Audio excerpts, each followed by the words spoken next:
Good afternoon, everybody. This is Carrie from KDS Insurance Services. How are you doing this Monday? I hope wherever you are, you're having a great day and you had a very nice weekend.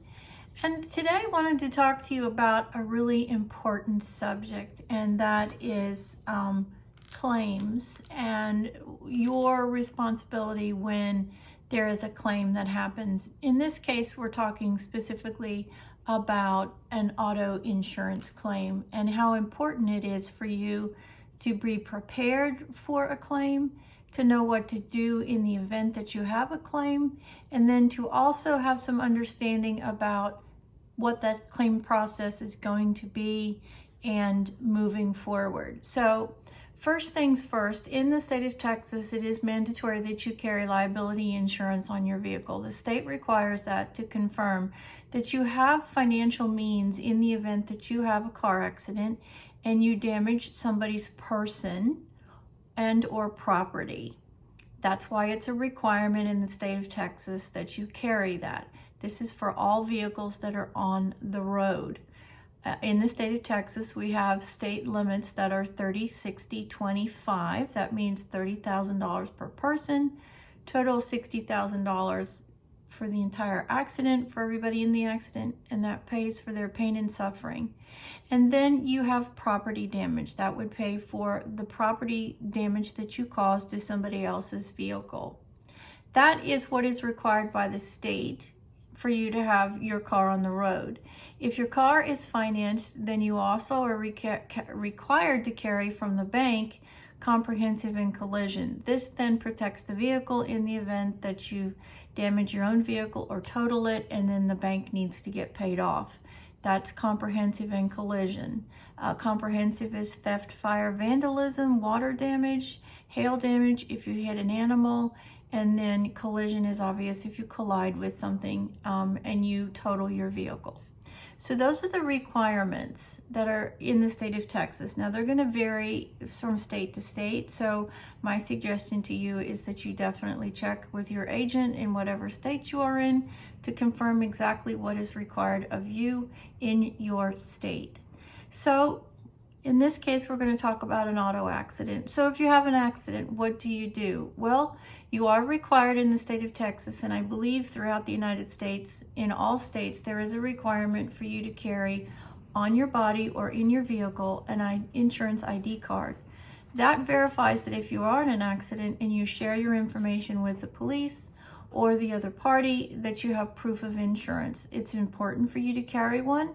My suggestion is that you always carry one in your car, and then you either carry one in your phone or you carry one on your body in some sort of purse, wallet, or whatever. Obviously, most men don't carry a purse, so in that case, carry an electronic one. Electronic ID cards are really easy to get in this technology state that we're in. You can just get one from your carrier, download it to your cell phone, and then you have it instantaneously. And that's a really important thing to have. You're going to have that if you're in an accident, especially if the police are called. They're going to want to see that you have proof of insurance. If you don't carry that with you and the police ask for it, then you can get ticketed for that. So it is very important to always have either a paper copy with you or have an electronic copy saved to your phone.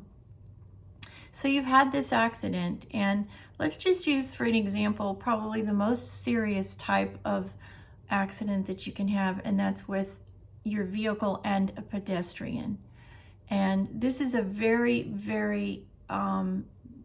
can be a very scary, it also can be very traumatic. If you are in an accident and you have a collision with a human being, obviously there's going to be trauma on both sides. Obviously the person who's actually in physical contact with a car. As we all know, you can get killed in a car accident when you're in a car, but when you're in a car accident and you're not in a car, then the likelihood there's going to be severe damage or possibly even death is very significant. So if that happens and you are the driver of the car, then what do you do? Well, first and foremost, your safety. You need to make sure that if you're injured, you immediately pull off to the side of the road, call 911. you should immediately pull off to the side of the road, call 911, and determine whether or not you have injuries. If you have injuries, let them know at that time. If you don't have injuries, but the other person does, then you need to let them know exactly where you are. My suggestion is, if it is a life-threatening situation and you don't know the status of that other person, do never put yourself into the position of being another fatality or another injured party. If you can help that other person without risking your own safety, then of course we're all human beings, and that's a very personal decision for you to make.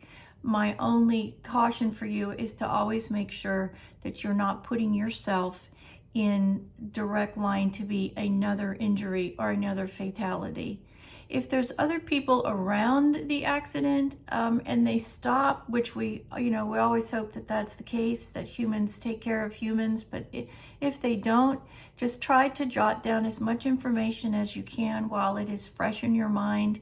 So when the police do arrive or the ambulance arrives, assistance gets to the scene, that you have a good recollection of what's going on, because you've just been in a very traumatic event and you may think you're going to remember the specifics, but this is a very traumatic thing. I've been in one of these, and my suggestion for you is that you get a piece of paper or anything that you can write down and just jot down what happened so it's fresh in your mind, so you can then give that information to the appropriate parties when they get there to help you. So at this stage, you've taken all that necessary information and you've either gone to the hospital, the other party has gone to the hospital, you've called your insurance company. If it's on a weekend, normally you're probably not going to get your agent, so call your carrier immediately. It's very, very important when there are human beings involved and there's pedestrians that are injured, that you immediately call your carrier and let them know what's gone on. Then, of course, try to get your agent. If it's a weekend, leave a message.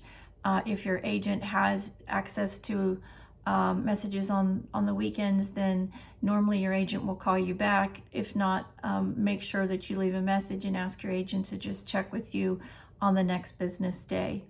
It's really important too, when you are speaking with your carrier, to answer their questions very concisely and to the point. If they ask you a specific question, give them a specific answer. Don't elaborate, because that's when you think you may be remembering things in one way and they actually happen in another way. And if there's other parties that witnessed it, then your recollection may be different to their recollection. So it's just really important that you answer the questions in a very concise manner. Don't elaborate, don't expound upon, because that's when you can get into trouble in this claims process. Also, it's very, very important to never assume anything, never assume guilt, because it's the insurance company's job, yours and the other party, whomever that other party may be. If it's a fatality and the other party has representation from their carrier, then it's very, very important that you work directly with your representative at the insurance company. Part of the package that you buy when you purchase insurance is the representation that you're going to get from your carrier. And so it's very important to work with them directly, get them any documentation that they request in a timely manner, and then let them take it from there. It's their job. That's what you pay insurance premiums for, is the protection in the event that you have this type of accident. So I hope this helps you. It is a very touchy subject. It is a very difficult subject, especially when there's injuries or fatalities in a pedestrian. So definitely get with your agent as quickly as possible. I really appreciate you stopping by my channel to watch my videos. That channel is Carrie Devlin Scroggins. I appreciate the time that you take to watch my videos. I hope they help you. They're here for your educational and informational purposes only. These are my opinions after working in this business for over 40 years. So have a wonderful day, and I will see you in my next video. Make sure to hit that bell too, so you know the next time that I post a video. God bless, and I'll see you then. Bye-bye.